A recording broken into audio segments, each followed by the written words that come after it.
The snow fell thick over Winterfell as Ned Stark stood atop the battlements, eyes fixed on the endless white stretching beyond the gates. The cold cut into his bones more than usual, not from the wind, but from the decision weighing heavily on his mind. Jon Snow, his quiet, brooding son, not a true son by blood, but one raised as his own, had turned 16. Already whispers had begun among the lords and ladies. Catelyn, his wife, had grown more distant, colder still. When Jon entered a room, it was tearing the family apart. Slowly and silently, he had watched Jon grow, kind, honorable, but restless.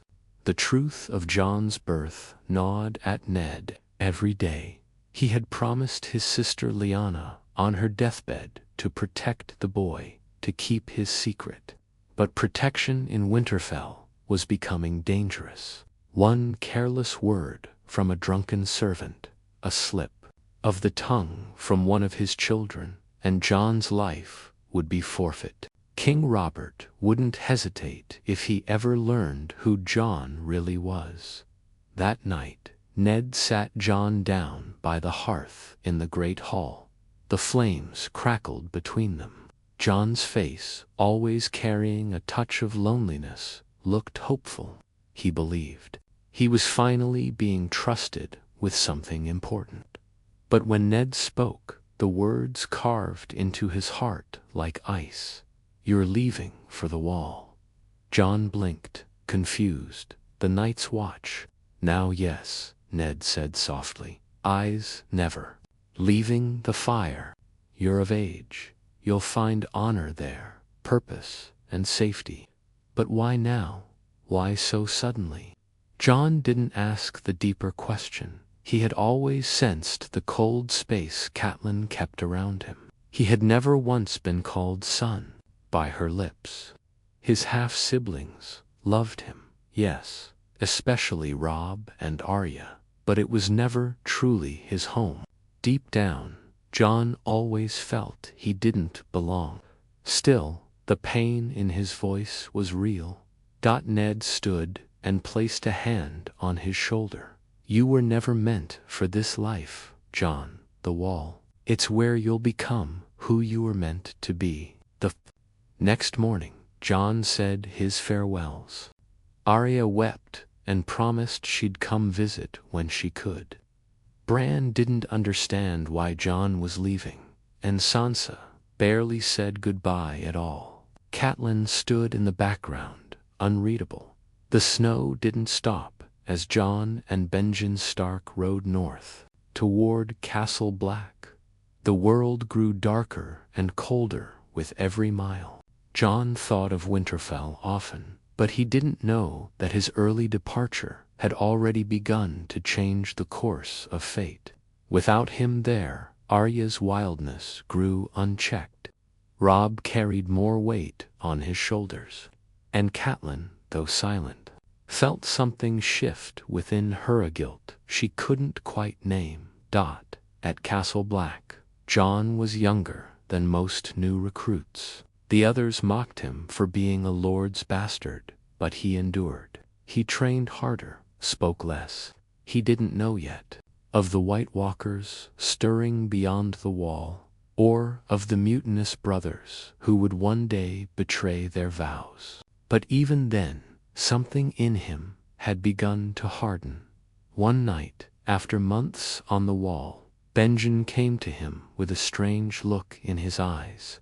"You've changed, Jon," he said. "You're colder, more like the North." Jon replied, "Maybe. That's all I ever was." But deep down, Jon Snow had no idea how early this change in his path would send ripples through the Seven Kingdoms. Alliances would shift, battles would be fought without him, and secrets, long buried, would rise to the surface much sooner than they should have. The wind howled through the ancient stones of Castle Black, a ghostly reminder that the Wall was not built just to keep wildlings out. It was built to remind the men behind it what they had given up. Jon Snow stood atop the wall one evening, black cloak fluttering against the icy gusts. He had been there nearly a year now, still just 17, but the boy who had once dreamed of honor and knighthood had begun to fade. The nights were long, the silence unforgiving, and the truth of the world was far colder than the snow beneath his boots. He had made few friends. Gren, Pip, and Samwell Tarly hadn't arrived yet. They were still months away from joining the Night's Watch. Jon was mostly alone, save for his uncle Benjen, who had recently grown more distant, often leaving on ranging missions beyond the wall. Jon didn't ask questions anymore. He had learned quickly that questions in the Night's Watch could get you killed or, worse, ignored. His early arrival had placed him in a strange position. The Lord Commander, Jor Mormont, had taken notice of him faster than he should have. Jon was younger than most, but more disciplined. He didn't speak out of turn, didn't fight for attention. That made men like Alliser Thorne suspicious. Thorne hated, Jon loathed the Stark name, even if it came with the word bastard. And with no Samwell to protect or rally behind, Jon's energy was poured inward. He grew quiet, watchful, and brutal with a sword. One morning, word reached the wall. King Robert Baratheon was heading to Winterfell to ask Ned Stark to become Hand of the King. The news hit Jon like a punch to the chest. It wasn't just the idea of his father or, rather, his uncle being dragged into the politics of King's Landing. It was the sudden closeness of home. So near, yet utterly unreachable. He couldn't help but wonder, if he had stayed in Winterfell, would he have seen King Robert? Would he have traveled south with the family? Would things have turned out differently? But he buried the thought. He had taken the black dreams of another life were no longer allowed. Still, unease settled in Jon's chest. Something about it all felt wrong. The timing, the quiet tension in Benjen's face when he returned from his last ranging. The ravens flying back and forth more frequently now. He had seen the notes cryptic, hurried. Something was happening in the south, something big. Then, one evening, Benjen came to him again. This time, he didn't speak of change or the north in his blood. Instead, he handed Jon a letter. The seal was broken, the parchment worn from Benjen's grip. Jon opened it and recognized the handwriting immediately. It was from Robb. Father's leaving for King's Landing, taking the girls with him. Bran, he fell. He's not waking up. We don't know if he'll live. Mother hasn't left his side. Everything's changing, Jon. Winterfell doesn't feel the same. Jon's hands trembled. Bran, sweet, innocent Bran, was in a coma. And Ned Stark was leaving for King's Landing. The man who despised politics more than anything. Something didn't sit right. Benjen saw the look in his eyes. You can't go back, Jon. I know, Jon said. But that doesn't mean I won't worry. That night, he didn't sleep. His dreams were filled with blood and snow, wolves howling under red skies, and a boy falling endlessly from a tall tower. When he woke, the cold air had never felt so bitter. Jon wrapped his cloak around him and looked northward, not south, not toward home. It was then he realized he didn't have a home anymore. But fate was not done with Jon Snow. The ripple that had begun when Ned Stark sent him to the wall earlier than in the original course had already cracked the timeline. Without Jon in Winterfell when Bran fell, without his presence in the south during the chaos of King's Landing, The fates of those around him were shifting dangerously. He had no idea that Arya would soon be lost, that Robb would be forced into war sooner. The wall was waking. Something ancient stirred beyond it. The wall groaned under the weight of time and storm, and Jon Snow stood before its vast gate as Benjen Stark rode off beyond it, heading north on another ranging that would be the last time Jon ever saw his uncle alive. It had been weeks since Jon received Robb's letter, and still no further word had come. The silence haunted him.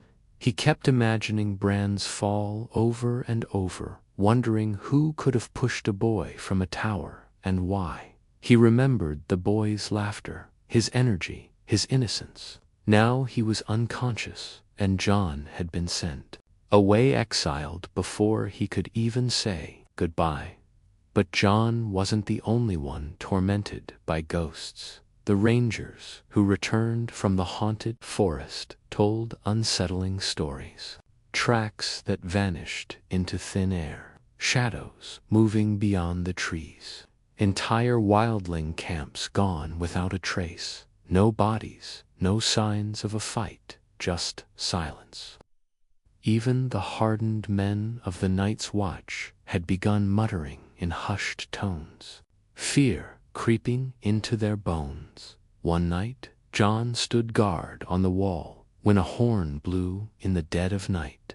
One blast ranger returning, the gates opened, and 2 horses came through, but only one rider remained in the saddle. The other horse dragged a corpse, one of the missing rangers. Jon rushed down to help, his heart racing. The living ranger was half-mad, frostbitten, his eyes wild. He kept muttering the same words over and over. They're not dead. They get back up. They don't die. Jorah Mormont demanded answers, but the man just trembled and wept.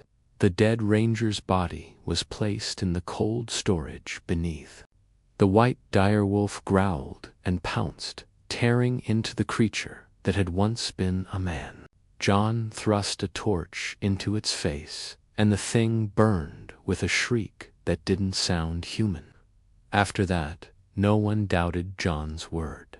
Lord Commander Mormont called for an emergency council. The dead walking, cold shadows returning.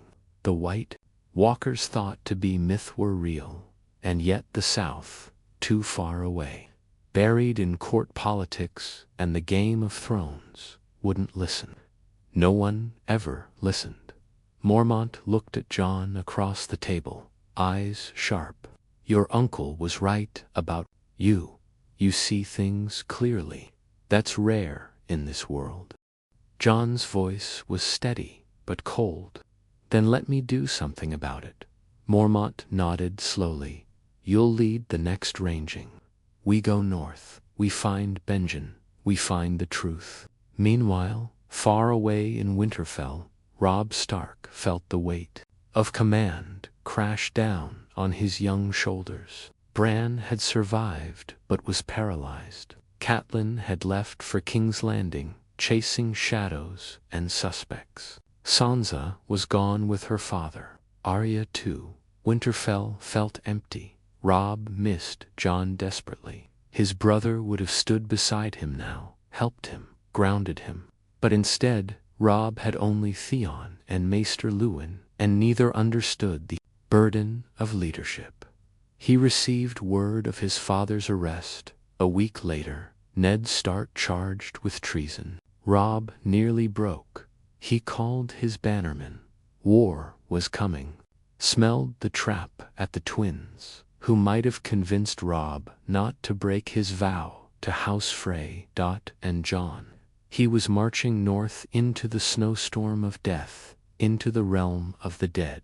2 brothers, walking toward wars, one in the south, one in the north, and neither had any idea how badly the world was unraveling.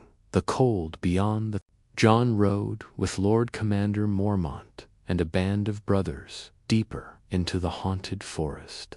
where no fire burned bright enough to keep the darkness away.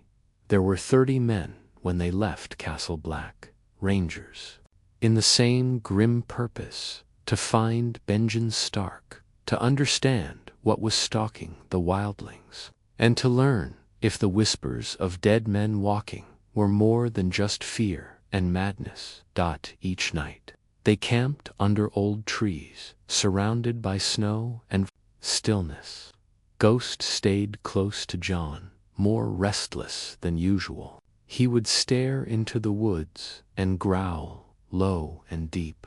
Brothers of the Watch, propped against rocks in a perfect circle, frozen and eyeless. Arms cut clean from their shoulders and placed neatly beside them. The snow around them was undisturbed, as if they had been set there by a ghost. The men were shaken. Task, the smell of burning flesh stuck in his nose for days, but it was the silence that followed that chilled him more. No wolves howled, no crows cawed. Boy standing on the wall, fire in his hand and ice in his eyes. The boy turned to him, and his face was Bran's but twisted, older, colder. Castle Black, Samwell Tarly had finally arrived, along with new recruits. The wall was changing. The old men were dying, and the new ones were not ready. Ravens carried grim news from the south.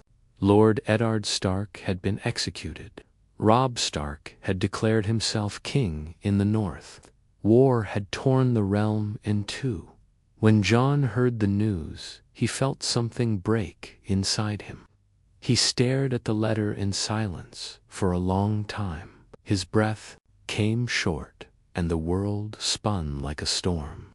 Ghost Wind beside him, sensing the shift. Eddard Stark, his father-in-law, wanted to scream, but the sound caught in his throat. He punched the trees until his knuckles bled, until his breath burned his lungs. The wall had stolen everything from him, his family, his future, his father, and now he stood alone in a frozen graveyard, with monsters in the dark. But pain has a way of forging steel. The next morning, when Mormont addressed the men, Jon stood, taller than he ever had. The South is lost in their games, Mormont said. But we face the real enemy. We go deeper. We find their nest. Robb was winning battles, but losing pieces of his soul. Arya was missing, presumed dead. Sansa was a prisoner in King's Landing. And the North had become a kingdom of orphans. All while the Lannisters feasted in red halls. But no one, not Cersei, not Robb, not even Varys the Spider, realized what was truly coming. The wall was cracking, and something ancient was stirring from the snow, and Jon Snow. Jon was walking straight into it. The forest grew stranger, the deeper they went. Jon Snow marched beside Lord Commander Mormont. The sun barely broke through the canopy, and everything was damp-drenched in an unnatural chill that bit harder than even the wind on the wall. The birds had stopped singing too. Ghost's ears stayed pinned back, teeth bare. A silent warning Jon had learned to trust. They found another abandoned wildling camp. This one hadn't been deserted. Tents still stood, fires long cold, but there was blood, smears of it on snow and bark, handprints too small for warriors. There had been children. They didn't flee, muttered Dolorous, staring at a piece of cloth soaked through. Fear had sunk its claws into them, slowly, deeply. They didn't complain aloud. They were brothers of the Night's Watch, but the silence between them screamed that night. Jon heard something outside his tent. Not footsteps, something softer, a dragging sound. Not running, just standing. Watching, Jon raised his sword, heart thudding like a drum. "Who are you?" he called. The figure tilted its head, slightly curious. "We find Craster's keep. If there are answers, they lie with him. Watch, but let them in, so long as they didn't look too hard at the strange, pale-eyed boys he never let out of the shed behind the hut." Jon stayed silent, observed. Craster was no ally, but he feared something. Every night he placed one of his newborn sons in the woods and said nothing more. Jon asked why. Craster spat. Craster's eyes went dead. "You asked too many questions, bastard."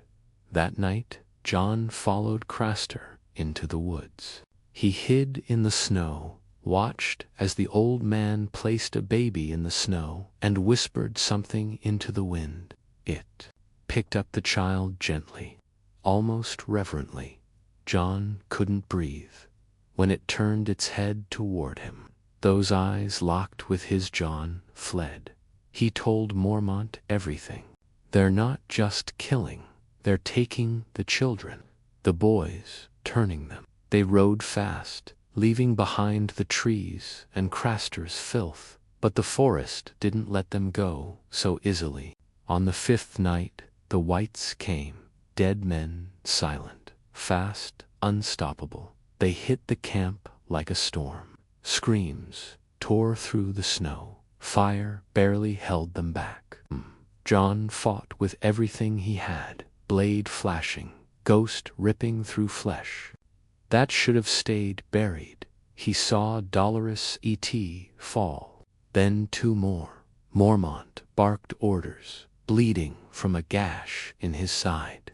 Jon dragged the old man onto a horse and rode through the chaos. Behind him, the camp burned. Brothers of the Watch died screaming, and behind them, something followed. The ride back to the wall was blur and blood, but when the gates finally opened and Jon collapsed inside, covered in blackened blood and ash, he uttered one sentence before everything went black: "They're coming." And in King's Landing, Queen Cersei had just received word that Robb Stark had taken another Lannister, Bannerman's stronghold. Wobbling, but none of them knew. None of them understood what was truly marching south. Not yet. Jon woke to firelight and pain. "Sam," whispered, voice shaking. Jon looked around. He was back at Castle Black, the thick black stone walls, the scent of smoke, oil, and damp fur. It felt like a dream, a nightmare, maybe. He tried to speak, but his throat was raw. "Rest," Sam said quickly. "You've been unconscious for 2 days." Jon closed his eyes. He saw them still burning, dying. He saw the blue-eyed children, the walker, the blade of ice, the baby being carried into the dark. "We have to warn the realm," Jon said hoarsely. Sam nodded. "Ravens are flying, but, Jon, no one's listening." Jon sat there, heart hollow. The South didn't care. They were too busy drowning in their own blood. Robb had taken the twins without Jon's counsel, declared himself king of the North. Arya was still missing. Sansa remained a prisoner. Catelyn was alone, wild with grief. Jon had wanted so badly to go to them, to fight beside his family, not the vengeance, because the dead were coming, and the South was blind. Lord Commander Mormont summoned a council of the senior officers. Jon stood, arm in a sling, eyes sunken but hard. "We saw what they're doing," he said. "The children. Craster gives them babies. And the walkers, they don't kill them, they take them, they turn them." "What kind of magic is that?" one ranger whispered. "No kind we understand," Mormont replied. "But it means they're not just growing in numbers, they're building an army. And not just from the dead," Jon added, "but from the living." It shook. The room, that night, They burned the last of the body. They doubled the wall's watch. The younger brothers whispered of an ancient darkness, of the long night returning. Some asked if the wall itself could hold them back. He stood on the wall again, sword at his side, cloak heavy with frost. Ghosts sat silently beside him, his breath misting in the dark. Below, in the endless trees, he saw flickers of movement, too far to name, too slow to track. But they were watching, waiting. He thought of Robb again. If Jon had been there, maybe he could have changed things. Sansa, trapped with the Lannisters, and Arya, a ghost in the wind. He thought of Bran, broken and dreaming strange dreams. And for the first time, Jon felt something shift deep inside. Not just grief, not even rage. Purpose. I was sent here early, he whispered to the dark, to protect them. Others, drilling with fire, not just steel. Valyrian steel, dragon glass. Things long thought useless. He began preparing the wall, not for wildlings, but for war. The war of the living. But time was slipping away, and far beyond the wall, in a frozen valley, filled with whispering winds and dark gods. The Night King opened his hand. More children were delivered into the cold. The army grew, and the wall was not ready, not yet. Snow drifted across the wall like ash, silent and constant. Jon Snow stood atop it once more, but he was no longer a boy in black furs. War had carved the youth from his face. Grief had buried whatever warmth remained in his eyes. Now, he watched the horizon like a hawk watching a storm. Except this storm had no end, no mercy. The ravens had flown, dozens of them, south, east, west. The wall cannot hold alone. But from the south, no help came. Raven after raven returned with silence or scorn. The great lords were too busy bleeding each other dry. No one cared for the frozen dead creeping through the trees. Only the north had begun to stir the Umbers, the Mormonts, the Karstarks, reluctant but afraid. They had all begun sending steel, food, even men to the Walnut because they believed, but because they feared. Word spread of Jon Snow. Others whispered he might be the last good Stark left. Sam, now Maester in training under Aemon, studied the old texts day and night. He found fragments, mentions of dragonglass, of a last hero, of burning blades and promises long broken. We need more than swords, Sam told Jon one night. We need fire. We need dragon fire, Jon scoffed. Then we need dragons. They both laughed, but it was bitter.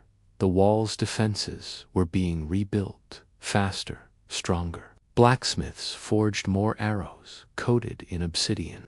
Watchtowers were reinforced. New traps were laid in the forests. Just the crunch of snow, thousands of steps at once. The dead came in silence, an avalanche of rot and bone. The first wave hit the forest line, torches lighting the snow like flame trails. Screams rang out, fires blazed. Jon rode down from the wall with 50 men. Steel, fire, and fury. It was not enough. They hacked and burned. But for every white that fell, 3 more climbed out of the dark. The wall loomed behind them, and for the first time, Jon wondered, would it fall? Jon fought like a demon blade, flashing torch in hand. He saved 5 men who would have died. He killed 2 that had already turned. By dawn, they had pushed the horde back barely. 30 men dead, 12 wounded, 8 missing. They're testing us, Jon said grimly. They're not in a hurry. Later that day, A raven arrived from the south. One of the last Jon expected. It was from Tyrion Lannister. Heard the tale of the dead. Hard to believe, but I believe you. I'm in the capital now. This one from Dragonstone, from Daenerys, Targaryen. If the dead walk, then the world belongs to no throne. Fire was answering ice. Far north, the Night King watched the wall from a frozen ridge. Behind him, an army stretching for miles. In his hand, he gripped a spear made not of wood or steel, but of ice, forged in death. At his side, a white dragon, eyes pale blue, its wings ragged. But we will fight, not for thrones, not for glory, but for the living. The wall held for now. But winter had arrived, and with it, a war. Jon Snow had been sent to fight far too soon, but maybe at just the right time.